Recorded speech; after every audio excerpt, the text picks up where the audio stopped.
We say to God, I want you in my life, but only over here. You can be in this room, you can be in this room, but here I'm setting up a barricade because I don't want you to come in to this part of my life. I don't want you to go anywhere I don't want you to go. I don't want you to mess up my life.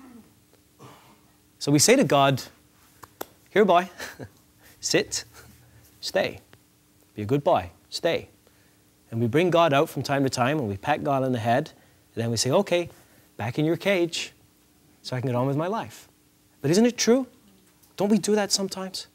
In the second week, we talked about relationships. And we talked about how we're called into a personal relationship with God and not a functional relationship with God. And if we think about it, that temptation to be in a functional relationship with God, to relate to God simply because of what God can do for us, is a real temptation. And to limit God, to place limits on God, is really to be in that functional relationship. And so a consequence of being in a functional relationship with God means that, well, think about when we worship God even. Sometimes we will worship God on a Sunday only when it's convenient to us, only when it fits in our busy schedule, only when we feel like it. Sometimes we effectively say to God, I don't want to serve you, but I want you to serve me.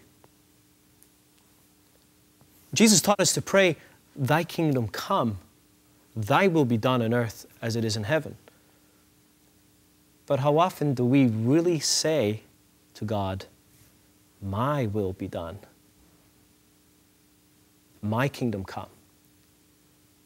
So when we keep God contained like that, really what we're saying is, God, I want you to serve me. Or maybe we say to God, I will serve you, but on my terms, only on my terms. And when we do that, we've forgotten that first theological lesson that I spoke about in week 1. Remember the lesson from my Hungarian Jesuit bishop professor who came in and said to us, remember that God is God and you are not. And it seems to me that when we cage God, when we try to control God, we've forgotten that first lesson and we have, in a sense, decided that we are God.